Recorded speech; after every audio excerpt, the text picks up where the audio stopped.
नमस्कार विद्यार्थियों, श्रीमती मोहरी देवी तापड़िया कन्या महाविद्यालय जसवंतगढ़ के YouTube चैनल पर एक बार पुनः आपका हार्दिक स्वागत और अभिनंदन है।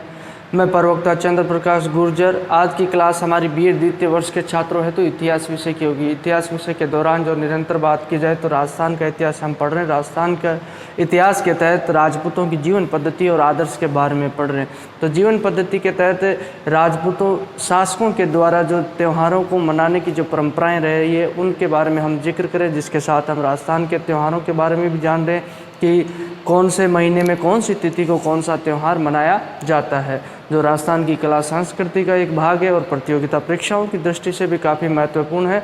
जो राजस्थान में होने वाली जितनी भी प्रतियोगी परीक्षाएं हैं उनमें ऐसे क्वेश्चन अक्सर पूछे जाते हैं।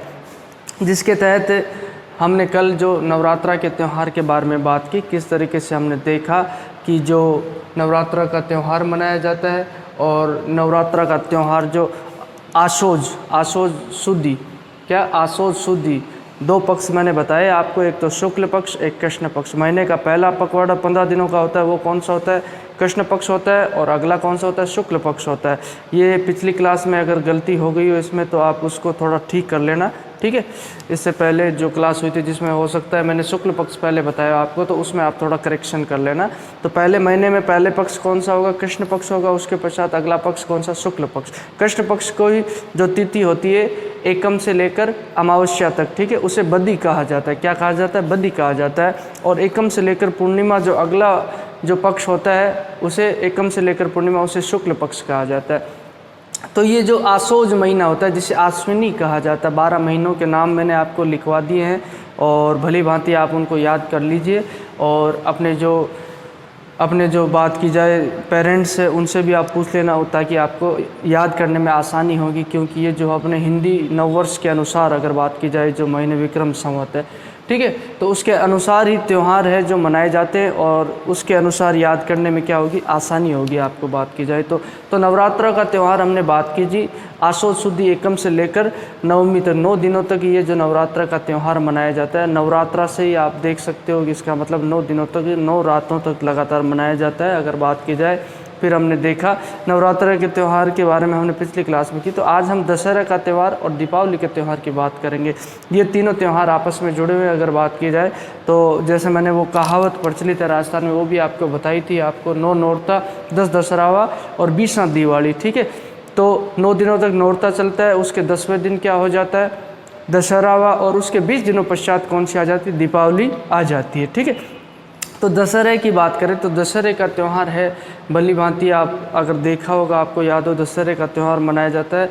और इसी परिप्रेक्ष्य में हम बात करेंगे कि राजपूत शासकों के द्वारा इस त्यौहार को मनाने की परंपरा कैसी थी, किस तरीके से इस त्यौहार को मनाया जाता था जब राजपूत काल के दौरान जब राजपूत शासक थे, ठीक है। तो उसी परिप्रेक्ष्य में बात करेंगे। साथ साथ राजस्थान में भी हम देखेंगे, भारत में भी दशहरे का त्यौहार बड़ी धूमधाम से मनाया जाता है। राजस्थान में अगर बात करो तो तुम्हें कोटा में दशहरे का त्यौहार सबसे महत्वपूर्ण है। अगर कोटा के त्यौहार की बात करें, दशहरे का त्यौहार, तो राजस्थान में सर्वाधिक प्रसिद्ध है वो दशहरा का त्यौहार कहाँ का है? कोटा का है, ठीक है।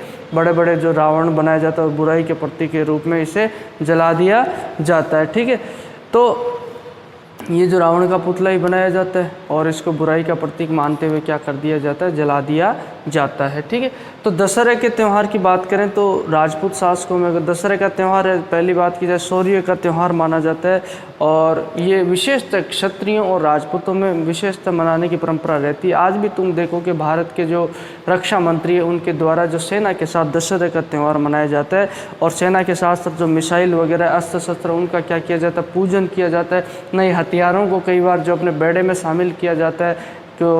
तो ये दशहरे का त्यौहार इस तरीके से जो मनाने की दशहरे का त्यौहार पूछा जाए आपसे कि कौन सी तिथि को मनाया जाता है विक्रम संवत के कौन से महीने, तो ये अश्विनी बोले तो आसोज भी कह सकते हैं, इसे क्या कह सकते हैं? आसोज भी कह सकते हैं। आसोज महीने की जो शुक्ल पक्ष की दशमी है, आसोज का 15 दिन तो निकल चुके हैं अश्विनी महीने के, जो उससे पहले दिन तो कौन से कृष्ण पक्ष है, और उसके पश्चात अंतिम 15 दिन वो शुक्ल पक्ष कहलाते हैं। ठीक है, आसोज शुद्धि दशमी को क्या मनाया जाता है, ये दशहरे का त्यौहार मनाया जाता है। अब राजपूत काल के दौरान जो शासकों के द्वारा किस तरीके से इसे मनाया जाता है, पहले तो यही बात है, ये शौर्य का त्यौहार था। ठीक है, और मुख्यतः राजपूत और क्षत्रियों में विशेषतः ये जो महत्वपूर्ण था, और ये बहुत ही अगर बात की जाए धूमधाम से मनाया जाता था राजपूत शासकों में, विशेषकर क्षत्रियों में।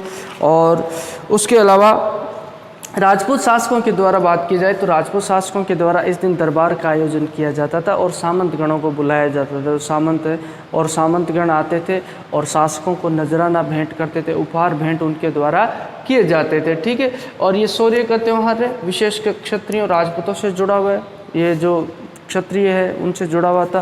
क्योंकि अब इस दिन बात की जाए तो शासकों के द्वारा जो दरबार बुलाया जाता था, शासकों के द्वारा जो योग्य अधिकारी होते थे, योग्य जो सामंतगण होते थे, उनके विश्वस्त होते थे, उन लोगों की नियुक्तियां की जाती थी और योग्य अधिकारियों की पदोन्नति उनके द्वारा कर दी जाती थी। पदोन्नति बोले तो प्रमोशन उनके द्वारा किया जाता था और अधिकार और शक्तियाँ उनको दे दी जाती थी। इस तरीके से जो त्यौहार मनाया जाता, आरसी दत्त इतिहासकार है उनके द्वारा कहा गया कि दशहरे के दिन अगर बात की जाए, इस अवसर पर राजपूतों के द्वारा जो तलवार की पूजा की जाती थी, मैंने मुख्यतः पहले बताया था, जो अस्त्र शस्त्र हथियार वगैरह होती है, हथियार वगैरह की पूजा विशेषतः की जाती है। और राजस्थान में खेजड़ी की पूजा भी दशहरे के दिन काफ़ी प्रचलित होती है। हम अगर बात करें राजपूत शासकों के द्वारा विभिन्न रियासतों में, चाहे जयपुर की रियासत हो, चाहे जोधपुर की रियासत हो, चाहे मेवाड़ की रियासत हो, ठीक है, चाहे मारवाड़ की रियासत, तो उसमें जो एक तो इस दिन जो विशेषतः शासकों के द्वारा जो सूअर का शिकार किया जाए, शिकार करने की परंपरा हमें देखने को मिलती है। अगर बात की जाए शिकार करने की, जंगल में जाते थे और शासकों के द्वारा जो शिकार आखेट किया जाता था। ठीक है, उसके अलावा इस दिन भैंसों व घोड़ों की दौड़ करवाई जाती, घुड़दौड़ का आयोजन भी होता था और भैंसों की दौड़ का भी आयोजन होता था। और जो दशहरा के दिन बलि देने की प्रथा रहती थी, बलि की बात की जाए तो बकरे की या भैंसे की बलि देने की प्रथा भी राजपूतों में हमें देखने को मिलती है, राजपूत शासकों में। और अस्त्र शस्त्र पूजन यानी कि जो तलवार वगैरह, हथियार, भाले, तीर वगैरह, उनकी भी पूजा की जाती थी। हवन का आयोजन किया जाता था इस दिन बात की जाए तो। उसके अलावा खेजड़ी वृक्ष में अगर बात की जाए, ये क्वेश्चन प्रतियोगिता परीक्षा में भी पूछे जाते हैं कि दशहरे के दिन कौन से वृक्ष की पूजा करने की परंपरा हमें देखने को मिलती है, तो दशहरे के दिन खेजड़ी के पूजन की परंपरा हमें देखने को मिलती है। राजस्थान प्रतियोगिता परीक्षा में ऐसे क्वेश्चन पूछे जाते हैं, मैंने भी किसी प्रतियोगिता परीक्षा में देखा है, इसको याद नहीं आ रहा है मुझे। और विशेषतः दशहरे के दिन राजपूत शासकों के द्वारा जो अपने अपने दरबार लगाए जाते, दरबार में सभी सामंतगणों को बुलाया जाता था और सभी सामंतगण, मेवाड़ में भी सभी सामंतगण आकर जो वफादारी और निष्ठा की शपथ उनके द्वारा जो ली जाती थी महाराजा के प्रति, महाराणा के प्रति अगर बात की जाए तो इसके अलावा भेंटों का आदान प्रदान होता था, नजराना दिया जाता, सामंतगण कुछ न कुछ गिफ्ट्स वगैरह, उपहार वगैरह किसके लिए लेकर आते थे, महाराजा के लिए लेकर आते थे। ठीक है, राजा नजराना, न्योछावर, यही बात है। ठीक है, का ये इस तरीके का जो आयोजन जो दशहरे के दिन किया जाता था, मूलतः ये आयोजन शक्ति प्रदर्शन करने के लिए किया जाता शासकों के द्वारा। भारत सरकार की भी बात करें तो रक्षा मंत्रालय के द्वारा जो विधिवत रूप से इसी दिन दशहरे के दिन क्या किया जाता है, अस्त्र शस्त्रों का पूजन किया, ये परंपरा आज भी हमें देखने को मिलती है। ठीक है, अब ये था दशहरे का त्यौहार। इसके पश्चात अगले त्यौहार की बात करें तो दीपावली। दीपावली से तो आप भली भांति परिचित हो, बात की जाए तो अब हम बात करेंगे दीपावली उस समय जो किस तरीके से दीपावली का त्यौहार राजपूत शासकों के द्वारा, अगर हमारा पढ़ने का औचित्य अगर बात की जाए तो उसी रूप से हम बात कर रहे हैं कि राजपूत शासकों के द्वारा इन त्योहारों को उस वक्त किस तरीके से मनाया।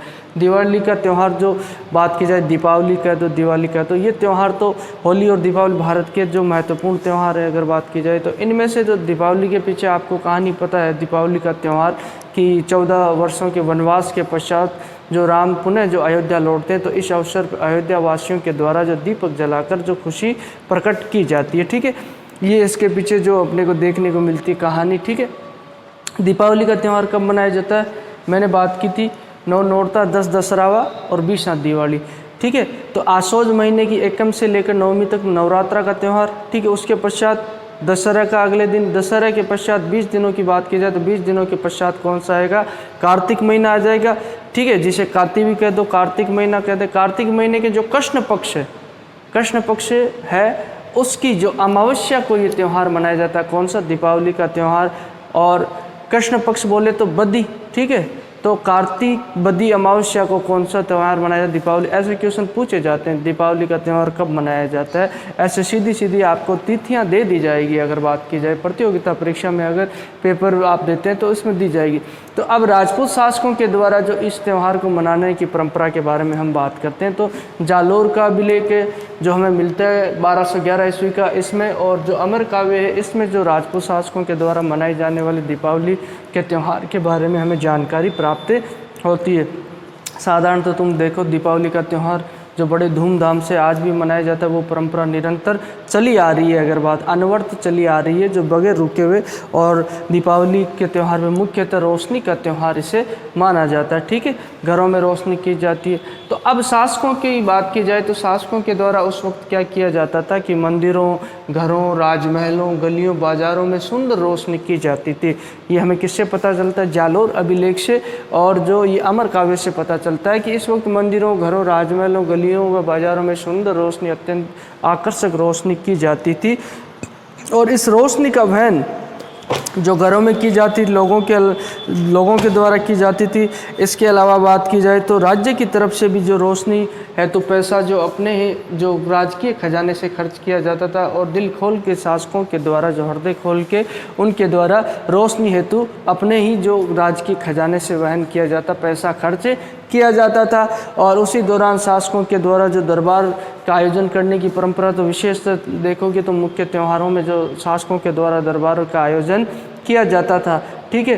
तो उसी दौरान दरबार में शासकों के द्वारा वही सामंतगण वगैरह उनको भेंट वगैरह प्रदान करते थे, उपहार वगैरह, नजराना वगैरह देते थे। और इसी दिन शासकों के द्वारा जो अपने योग्य अधिकारियों की बात की जाए तो नियुक्तियां की जाती थी और उनको पदोन्नतियां कर दी जाती थी, ठीक है। और शासकों के द्वारा बात की जाए, सामंतगणों को आपस में मिठाइयाँ दी जाती थी और जो उपहारों का आदान प्रदान कर दिया जाता था, ठीक है। अब इस तरीके से जो दीपावली के त्यौहार पे जो राज दरबार में जो बात की जाए, शासकों के द्वारा जो आयोजन किए जाते थे।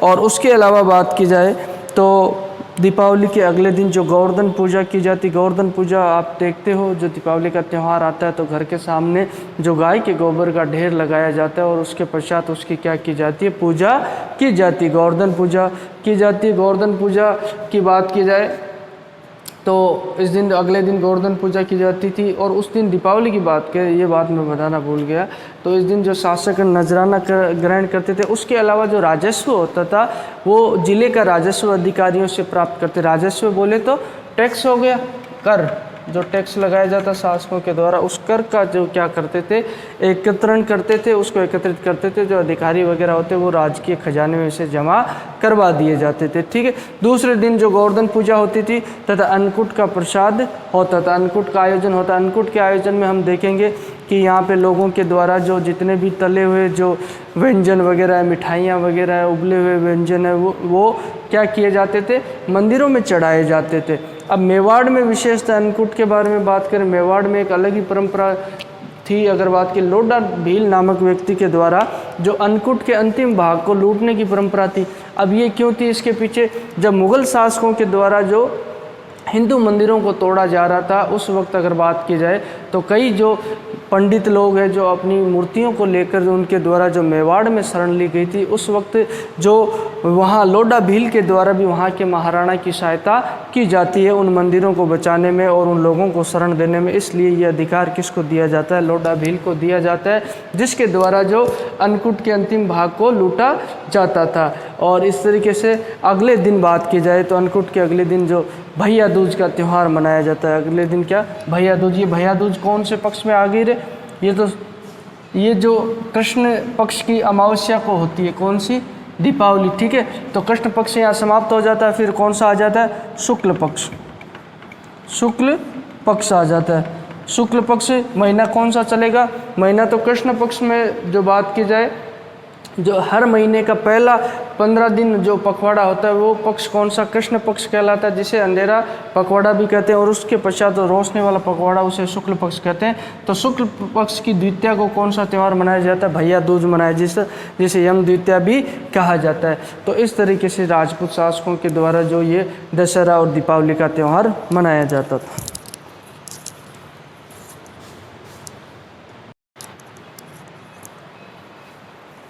तो विद्यार्थियों, आज की क्लास में हमने जो राजस्थान के त्योहारों के तहत बात की है, दशहरा के त्यौहार की और दीपावली के त्यौहार। मुख्यतः हमारा औचित्य इसके पीछे है जो हमने राजपूत शासकों की जीवन पद्धति के बारे में पढ़ रहे हैं। तो हम बात कर रहे हैं कि राजपूत शासकों के द्वारा किस तरीके से इन त्योहारों को मनाने की परंपराएं हमें देखने को मिलती है। ठीक है, तो उस दौरान हमने देखा दशहरा का त्यौहार भी राजपूत शासकों के द्वारा बड़े धूमधाम से मनाया जाता है। और मुख्यतः ये जो क्षत्रिय होते हैं, राजपूत होते हैं, उनमें जो विशेषतः इस त्यौहार को मनाने की परंपरा हमें देखने, विशेष तरह के आयोजन, मुख्यतः खेजड़ी की पूजा, अस्त्र शस्त्रों की पूजा दशहरा के दिन की जाती थी। और दीपावली का त्यौहार भी राजपूत शासकों के द्वारा किस तरीके से मनाया जाता है, इस दिन दरबार का आयोजन, सामंतगणों की जो पदोन्नति नियुक्तियाँ उनके द्वारा कर दी जाती थी और बड़े ही धूमधाम से जो रोशनी उनके द्वारा जो राजकीय खजाने से करवाई जाती थी। तो इस तरीके से जो बात की जाए तो ये दशहरा का त्यौहार और दीपावली के त्यौहार को मनाने की परंपरा हमें देखने को मिलती है। तो बोलिए, यहाँ तक आपको कोई चीज़ समझ में नहीं आई हो, किसी तरह की समस्या हो, शंका हो, तो आप निसंकोच पूछ सकते हो। आपके पास जो शैक्षणिक व्हाट्सएप ग्रुप प्लेटफॉर्म अवेलेबल है उसके माध्यम से आप अपनी बात मुझ तक पहुँचा सकते हो। और उसके अलावा जो बात की जाए इतिहास विषय से संबंधित किसी तरह की जिज्ञासा, उत्सुकता, उसको भी साझा कर सकते हो। और आज की क्लास के लिए बस इतना ही। और सभी विद्यार्थियों का एक बार पुनः बहुत बहुत धन्यवाद।